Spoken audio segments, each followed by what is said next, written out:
નમસ્તે વિદ્યાર્થી મિત્રો, શ્રી નીલરાજ શૈક્ષણિક સંકુલની યુટ્યુબ ચેનલ પર આપ સૌનું સ્વાગત કરું છું. આજે ધોરણ 10માં પ્રકરણ નંબર 3 દ્વિચલ સુરેખ સમીકરણ યુગ્મમાં આપણે દ્વિચલ સુરેખ સમીકરણમાં યુગ્મની આગળના લેક્ચરમાં ઉકેલની બે રીતો જોઈ. એક તો આલેખની રીત અને બીજી આદેશની. કે બેઝિક રીતો આપણે જોઈએ કે આલેખની રીત છે એ માત્ર તો કે પૂર્ણાંક સંખ્યા હોય તો આપણે સરળતાથી આલેખ દોરી શકીએ. અપૂર્ણાંક સંખ્યાઓ, વર્ગમૂળવાળી સંખ્યાઓ ઉકેલ હોય તો કે આલેખ દોરવામાં મુશ્કેલી પડે. તેના માપ જો અચોક્કસ રહે તો આપણને સાચો ઉકેલ મળતો નથી. એટલા માટે આપણે તેની બેઝિક રીતો ઉપયોગમાં લઈએ છીએ. એમાં આગળના લેક્ચરમાં આપણે આદેશની રીત જોઈ. આજે આપણે લોપની રીતનો ઉપયોગ કરીશું. હવે આપણને એમ થાય લોપ એટલે શું? તો કે એક અન્ય રીતે આપણે કહીએ તો લોપ એટલે શું? એક ચલનો લોપ એટલે કે એક ચલ દૂર થઈ જવો. આદેશની રીતમાં પણ એવું જ કરતા ને કે બેમાંથી એક સમીકરણને કરતા કરીએ, એક્સને કરતા કરીએ અથવા વાયને, પછી જેને કરતા કરી ઈ તો કે જેમાં કરતા નથી કર્યું એ સમીકરણમાં મૂકી દે એટલે એમાંથી એક ચલ આપણને માત્ર એક જ ચલ જોવા મળે છે. એટલે એક ચલ હોય સમીકરણનો ઉકેલ મેળવી શકે. જો તમે એક્સને કરતા કરો છો તો એક્સની જગ્યાએ ઈ કિંમત મૂકી દો એટલે એક ચલનો એમાંથી લોપ થઈ જાય. એવી જ રીતે તો કે આ લોપની રીતમાં એવું છે કે આપણે લસા જેમ લેતા એમ ગુણાકાર કરી અને એક ચલ લોપ કરવો એટલે દૂર કરી દેવો એટલે પહેલા એક ચલની કિંમત મળી જાય અને આદેશની રીતમાં જોયું તેમ એની કિંમત મળે એટલે બીજા કોઈ પણ સમીકરણમાં મૂકી દો એટલે બીજો ચલ મળી જાય. હવે અહીં તમને ઉદાહરણ આપણે સિલેબસમાં 11, 12 ને 13 ઉદાહરણ છે, ત્યાર પછીના બધા ઉદાહરણ નીકળી ગયા છે. હવે છે કે બે વ્યક્તિની માસિક આવકનો ગુણોત્તર કેટલો કયો છે? 9:7. એટલે આપણે ધારી લેવાનું. ધારો કે બે વ્યક્તિની માસિક આવક અમુક ક્રમે 9x અને 7x છે અને તેમનો ખર્ચનો ગુણોત્તર અનુક્રમે 4:3. એટલે ખર્ચ અનુક્રમે 4y ને 3y રૂપિયા છે. હવે એમ કે જો દરેક વ્યક્તિ માસિક બચત રૂપિયા 2000ની કરે છે તો તેમની માસિક આવક શોધો. એટલે બચત ક્યારે કરે? તો કે આવકમાંથી ખર્ચ બાદ કરો તો બચત થાય ને. તો પહેલાની આવક આ છે ને એનો ખર્ચ આ એટલે 9y - 4y બરાબર 2000 અને બીજાની આવક આ ને ખર્ચ આ એટલે 7x - 3y બરાબર 2000. હવે આ સમીકરણને આપણે લોપની રીતે ઉકેલવા. તો લોપની રીતે ઉકેલવા માટે શું કરવાના કે x અથવા તો y બેમાંથી એક સહગુણકના ચલના સહગુણકો સમાન કરવા પડે. આપણે કેમ લસા લઈએ એવી રીતે કે જો તમારામાં x નો સહગુણક સમાન કરવો છે તો શું? તો કે x વાળા સ્ટેપને જોવાનું, એના સહગુણક છે ઈ પદનો લસા લઈ લેવાનો કે આને 7 વડે ગુણશું ને એકને 9 વડે પરસ્પર ગુણી નાખવાના. આમાં શેનો કર્યો છે? સમાન. જોવાય છે નાના આંકડા હોય ને એ ગુણાય કે y ના સહગુણક નાના છે તો આપણે નાની ગણતરી કરવી પડે ગુણાકાર. એટલે એકનો 4 છે ને એકનો 3. એટલે લસા આપણે લેવો હોય એટલે શું કરવું પડશે? તો કે બીજું સમીકરણ છે એને આખાને કેટલા વડે ગુણશું? 4 વડે. અને પેલું છે તેને 3 વડે. આમ આખા સમીકરણને ગુણી નાખવાનું. એના સહગુણક હોય ને તેના દ્વારા જ ગુણી નાખવાનું. કે આનો બીજા સમીકરણનો સહગુણક 3 છે તો બીજા સમીકરણના સહગુણક વડે પેલાને ગુણવાનો અને પેલાના સહગુણક વડે બીજા. જો હજી 3 નવા 27, 3 ચોક 12 ને 3 દુ 6. અહીંયા પણ એવું 4 7 28, 4 તેરી 12 ને 4 દુ 8. હવે બાદ બાકી બીજું સ્ટેપ છે કે સમીકરણ 4 માંથી સમીકરણ 3 બાદ કરતા આ 4 કહી દેવાનું ને એકને 3. હવે જોઈ લેવાનું મોટું હોય એમાંથી નાનું બાદ કરી દેવાનું. એટલે બાદ બાકી કરવી છે. અહીંયા જો છે બે નિશાની સરખી છે એટલે આપણે બાદબાકી જ કરવી પડે એટલે નિશાની બદલાઈ લેવાની. અહીંયા માઇનસ, અહીંયા શેની કરવાની? પ્લસની અને અહીંયા માઇનસની. આવી રીતે પછી જે ચેન્જ કરો એટલે આવું કર્યું. જો કે આ ડાબી બાજુ 7ની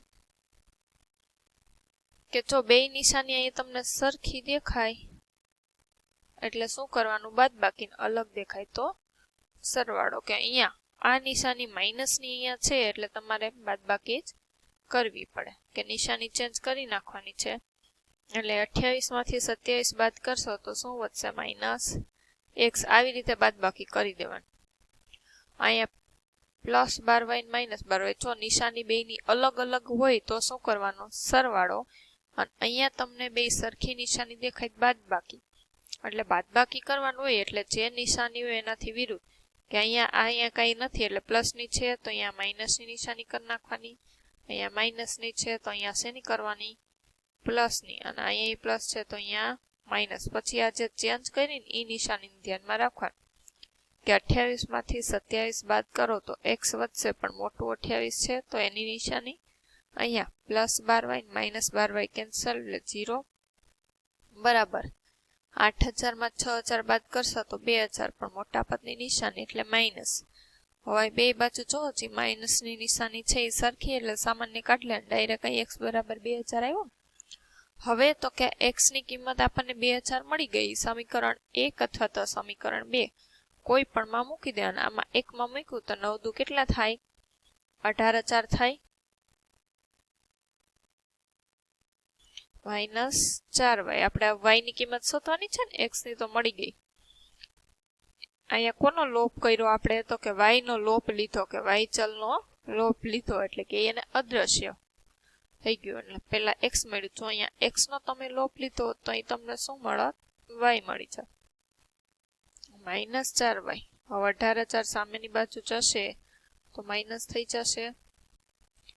2000 માંથી 18000 બાદ કરો 18000 માંથી, એટલે -4y ને 18 માંથી 2 બાદ થાય તો કેટલા વધશે? -16000. બંને બાજુ માઇનસની નિશાની સામાન્ય થઈ જશે. હજી આપણે y ની કિંમત શોધવાની ને, તો 16000 ભાગ્યા શું કરી દેવાનું? 4. જવાબ કેટલો આવશે? 4000y બરાબર.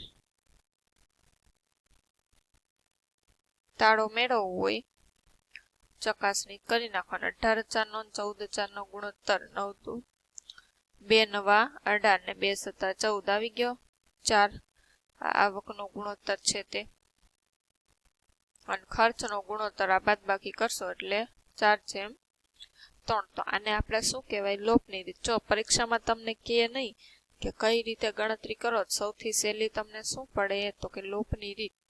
કે આપણે જોઈએ ને કે ઉપરના ઉદાહરણના ઉકેલ મેળવવા વપરાયેલ પદ્ધતિને લોપની રીત કહેવામાં આવે. કારણ કે શું કામ?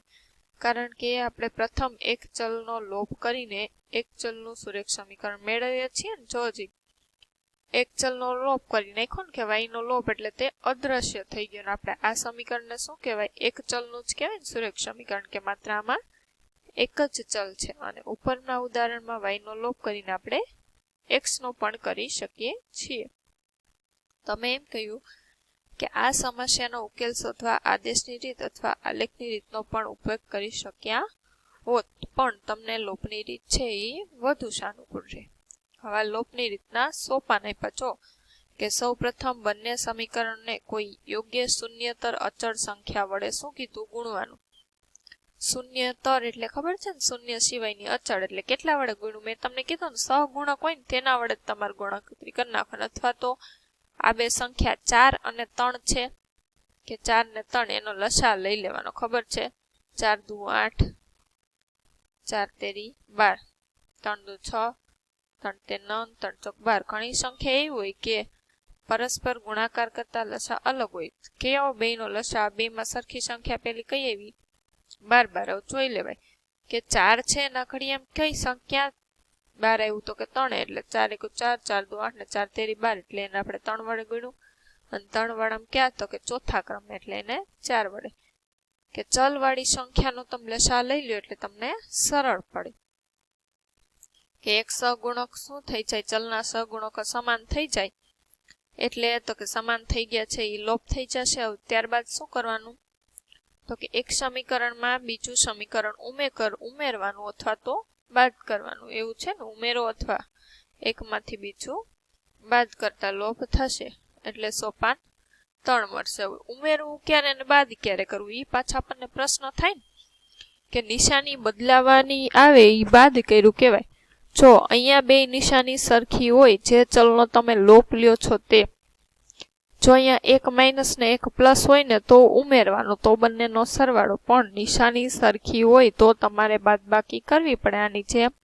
અને એની નિશાની બદલાવાની. જો અહીંયા એક જગ્યાએ આમ હોત કે પ્લસ ને એક માઇનસ, તો અહીંયા કાંઈ ફેરફાર કરવાની જરૂર નથી. અહીંયા તે એમ જ છે કે પ્લસ જ છે બે, એટલે બાદબાકી કરવાની.